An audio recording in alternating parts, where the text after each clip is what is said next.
G'day Carbonites, welcome back to State of Decay 2. Today we're going to talk about how to build the best base in State of Decay 2. No, I'm kidding. I need to apologize for the clickbait in the title. So yeah, there is no best base in State of Decay 2. There's only the best base for your specific community. And what I mean by that is when you design a base, you look at the strengths and weaknesses of your community itself. You want to leverage your strengths and mitigate as many of the weaknesses as you can. So, for example, actually, I wouldn't even class this as a good base for this community. It is working very well for me. I have a strong morale. Resources are easily manageable, but there's improvements that I could do. So basically what I want to do today is just go through some tips on what you should look for, how to get the most out of your base. So the first thing we want to talk about is beds, basically, because I feel like this is a huge thing, and made it a lot easier for me after I worked this out. So what you want to do is don't waste all your small slots or even your large slot on barracks and sheltered beds. What you want to do is use your outposts for that. You get 2 beds per outpost. If you just have a look on the map, you'll see in the top right. There we go. So this one here, outpost effects, permanent safe area, and 2 beds. So that way I save small slots and I can put more things in here. So hydroponics, for example, this thing's netting in 9 food a day. Whereas like the best I can get with this is 3 beds. So try to put as many of your beds into outposts as possible. I feel like that really helps me out. So the next thing I want to talk about is staging area. Staging area is so useful, especially when you have upgraded facilities, because they start using up materials per day. So if we have a look at our material usage here, Sniper Tower is using 1, Sheltered Beds is using 1, Hydroponics is using 1. The staging area mitigates all that. So it nullifies all your daily maintenance costs. And then plus, because the workshop has power, I'm actually gaining a material. So this is how my base resources are looking so far. So I'm netting in 3 food a day, 1 from Syrah, and then 9 from the hydroponics, and I've only got 7 survivors. Medics, I'm only losing 1 a day, which is easily manageable. So the urgent care is basically the same as the infirmary. And yeah, Bang is giving me 1. I'll go through that, like where we're getting that from afterwards. Ammo, Sniper Tower's using 1, but we get 1 from Chloe. And then you saw the materials. Fuel, this is a big thing. In my base, I really like to have water and power, and I feel like the best way is to go for outposts. You can get generators and stuff like that, but they don't last all day, and you still have to give them fuel anyway. So I feel like this is the best way, but it is quite expensive. 3 fuel a day can get out of hand pretty quickly, but I've got 1 fuel outpost, and I'm getting 1 from Josh as well. So -1 fuel a day is easily manageable. So let's go across to the community. Where are we getting all these resources from? Hero bonuses. So this is Bang, my medic. Now she has a hero bonus of medical reference, so she gets 1 med per day.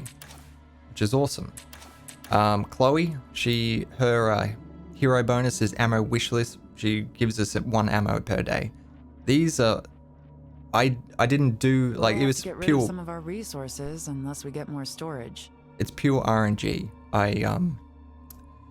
That's what I mean, like, when you build a base, you build it on your strengths and weaknesses of your community, because a lot of these traits and things like this are just RNG, so you can't just plan for it. And then we have Siri here. So her 1 food a day comes from a maxed out agriculture.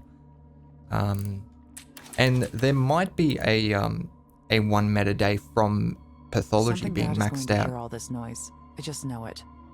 God damn it. I wish the community would just shut up for a second.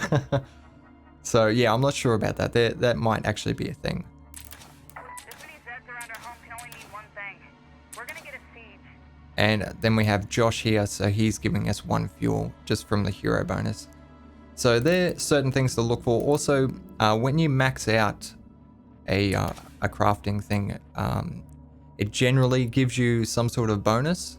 So, for example, we have plus 25% parts salvage from weapons here for electronics being maxed out. So just look out for those things. Means we're under attack. And then plan out your base accordingly. Oh shit, plague zombie. So hydroponics, obviously you're going to need power and water. You also need someone with a knowledge of utilities to actually make the facility. After that, mods you want to look for is the compost bin, which gives you 100% yield. If you have someone with agriculture, you can use boost yields, which gives you another 100% for a certain amount of time. So these things both need to be activated to get this to +9, but it's easily done. And also something else to note is the compost bin does require 1 food to activate. You guys got this under control or what? Enemy spotted. Trying to do a tutorial here. Great. Alright. There we go. I think that's done. There's 1 more around the back, but I'll sort it out. Okay, yeah, so ignore like the lounge and these things. Like my base would run perfectly fine without these. These are just personal preference. Yeah, move your beds to the outposts. I feel like that's a good strategy. Hydroponics are brilliant, especially if you can get the compost bin and someone with agriculture. If you just have gardening, you'll only get 50% increase, but like that's still good.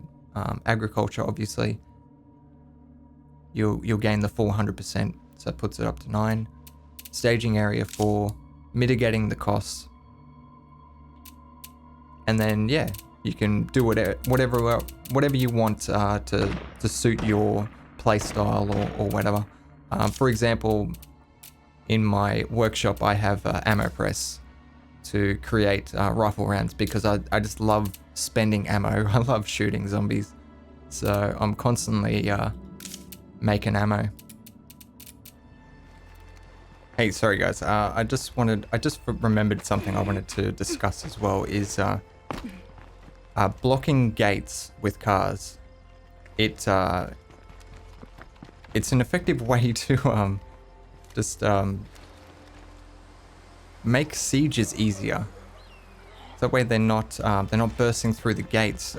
What happens is when you put a car in front of a gate, it actually stops them from pathfinding to there.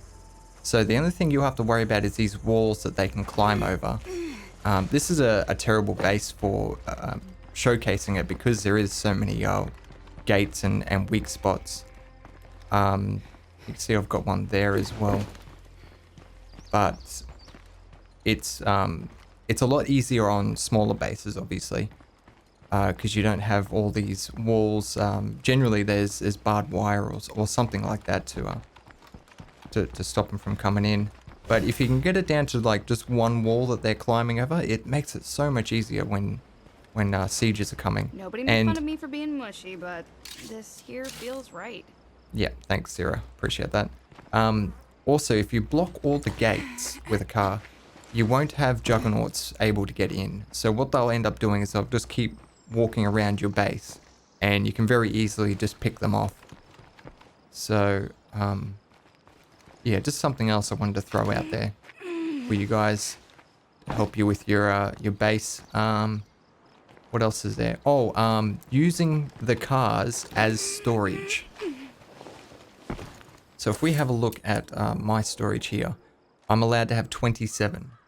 So anytime where I'm bringing back a rucksack or something and it's going to go over that limit, I don't put it in there. Or I use up some of the supplies to craft something before I put it in there. And if I don't have enough room for it, instead of leaving it there wherever I looted it Probably from, take a break before I fall over.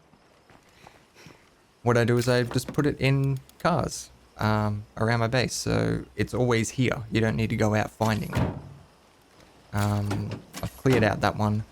I actually had I had 2 cars full of just heaps and heaps of rucksacks, which yeah, it makes it really easy. But yeah, another good tip: just use cars as storage.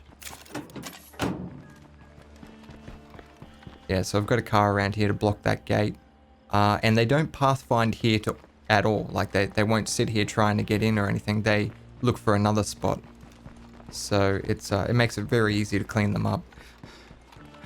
Oh, that's okay. I was wondering what that explosion was. This car actually blew up. That's all right. Okay, now I wanted to just address something, is the fact that I've got an open slot here, and I'm going to do another video on why I have an open slot there. Just so you guys don't go, well, what do you have? Why haven't you utilized all your outposts?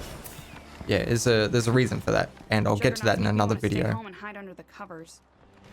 Anyway, guys, I think that's going to do it for the video. I hope you found it useful. If you have any more tips on base building in general, just not like, oh, this is the best base, go, you must go here. Don't give me that shit.